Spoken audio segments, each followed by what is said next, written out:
Hi, I'm Anna Maria. I'm here with the Daily Dot at New York Comic Con with Neil Newbon, the voice of Astarion and many other characters besides. Neil, how are you this morning? I'm good, actually. It's full performance, so it's not just the voice, it's everything. Yeah. I'm really good, a little sleepy, to be honest. It's been 3 continents in 3 weeks, which is a bit much, even for me. But I'm really excited. I really like Comic-Cons, and ReedPop especially are really cool, and I've known them for a long time. So it's just nice to be here with some of my fellow cast members, and also just to meet a lot of the players in the audience. Absolutely. Well, we're very excited to have you here today. Coffee's in, so I feel okay. That's what it takes at this point. I do think it's what it takes. Yeah. So talk to me about your journey to becoming who you are today. Obviously, you have a long and storied career. For sure. 15 minutes, no stress. Give me the Spark Notes version of your journey today. So I guess I've been acting for 28 years. Started with National Youth Theatre, went into method acting, and then started developing my craft a lot. So went into TV and film and carried on training, which I really recommend actors to do. Worked in the studio system with Giles Foreman for a long time. Did a lot of TV, a lot of film, theatre as well, and then got to a point where I just couldn't get arrested. So I was going up against very big people with profiles I couldn't beat. Got to a point where I almost quit acting. And I'm also a gamer. So during that period of time, I used to read gaming magazines, and in PC Gamer, I found a article about motion capture, and I like the fact we have a theme music going. It's great. This is like looking at my story of my life with a little, one of those kind of like play of the day things. You know what I mean? So I found motion capture, and at the period of time, nobody wanted to do it. Nobody even knew what it was. So I was very lucky that I was one of the few people in the whole of the UK doing it, and it allowed me to take my face off as an actor, which was great because I can now play characters, anything that was appropriate to my ethnic background. And even creatures that weren't even human and stuff like that. So that in itself was a great training, and I found I was very good at it, and people were very kind and very supportive. Audio Motion started my career. Brian Mitchell and Stacey Boiselle were really instrumental about giving me a career. Aaron Green from Framestore, who's now at Sony, I think, he was the person that also helped me get into it. And through that, I was very lucky. I met people like Square Enix, Capcom, Ubisoft was my first game, and I just started working, and found that this was kind of like my place, really. I started directing, I started mentoring as well, so now I get to help other actors and wrestlers and dancers and gymnasts and things get into motion capture. I direct and produce as well. I have a production company now, and I was very fortunate to meet people like Larian and have had this amazing experience playing all these different characters. That's thrilling, and now you're this leading voice in the space, and as you touched on, you have this entire mentorship program. Can you talk about developing talent and giving back to the next generation? Sure, yeah. I've also often championed actors that I feel are talented and good people, and I try to raise them up and give them opportunities. We have a non-profit workshop that we run, which we just run at cost value. So we travel all around the world. We've got places in the UK, but also we've done stuff in LA and also in Switzerland and France as well. And we try to basically give a cost-effective 2-day workshop, practical in the volume, for actors to come and experience it so that they demystify the volume. But also it means if they go into an audition or if they get a job, they're ready to work straight away, as opposed to being nervous about how everything works. You don't need to train in mocap, funny enough. It's useful, but I wouldn't say it's a prerequisite. But what we've tried to do is keep it that very, very low cost so that people can afford. They do one job in mocap, they've paid for the course, kind of thing. It's really nice. I really enjoy it because I had a lot of help when I was starting out. I had a lot of people take risks on me when I was younger. So I think if I can do that for people, then it really just helps pay it forward, because I think it's the duty of any artist to pass knowledge, share knowledge, and also gather other artists to you. If you're successful and people know who you are, you can influence them in a positive way and help them in their careers. Chris O'Reilly is a good example of that. He's a young actor who's in Sienna Sacrifice, who's done fantastically well. I've known Chris for years. We've given him lots of opportunities that we feel, and he's taken them, and he's a really good guy, and he's doing really well. So, there are lots of people like that we've helped along the way, and it's great because you end up getting to work with them at some point, hopefully in their career, and it's just good because it feels just positive. Absolutely. I think Hey, it's need more coffee. you're doing great. You're doing splendidly. But I mean, speaking about cultivating the next generation, looking toward the future, you've been instrumental in navigating the waters of AI and compensating mocap performers fairly. Can you talk about your work in that sphere and how many trails you've blazed in that regard? I don't know about trailblazing, but I've definitely we've had some good ideas, and I'm trying to help the conversation. So I talk a lot about the avoidance of using AI in performance. There's a lot of devs I've spoken to actually that most of whom aren't interested in using AI in performance. There are some bad players out there, not many. I would say majority of people don't want to use actors because actually we bring something that you can't program AI to do.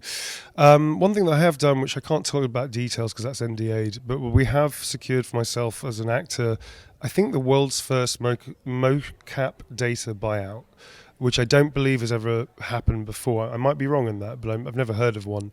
That's not for likeness or voice, that's purely for mocap movement data. We're now, as a company, trying to advocate that. So I'm doing a deal about something I can't talk about, where we're trying to get the actors the same thing. And I think it's important because all movement, voice, likeness, it's all performance. So even if you're doing mocap only, it's still performance and it should be treated as such because, ultimately actors tend not to work as much as all that. They have to survive between gigs. And I think to be able to compensate actors for movement when you can use movement in other iterations of the same game, it means they don't get to work again on that particular stuff. It means they don't have as much money. It means they have a harder time surviving. I definitely had a hard time surviving as an actor for a long time. I've spent out about 28 years, 20 years, I probably was broke. 8 years have been great. But I think whatever I can do to help actors survive and also be fairly compensated for their work, especially if it contributes towards the success of a game, I think it's fair. We're also talking about relative peanuts. So, I mean, in the grand scheme of a game's budget, on the whole, what we're asking, what we're suggesting for actors to be compensated in that way is very, very little. And I think it's kind of fair. It also, for the individual actor, helps enormously. So, that's what I'm trying to do. I'm speaking to SAG, we're speaking to Equity as well, trying to advise and help.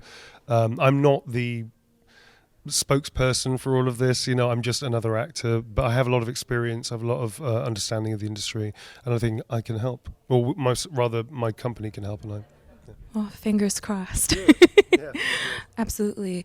And have you noticed conversations shifting towards a more positive or hopeful? Yeah, sure. Okay, thrilling. Yeah, I mean, I think ultimately, I think that some of the decisions that are being made, I feel from an outsider's point of view, as in I'm not a SAG member, so I'm watching from the outside. A lot of it feels like there are people that are number crunching that aren't taking into effect human beings and their livelihoods and their families.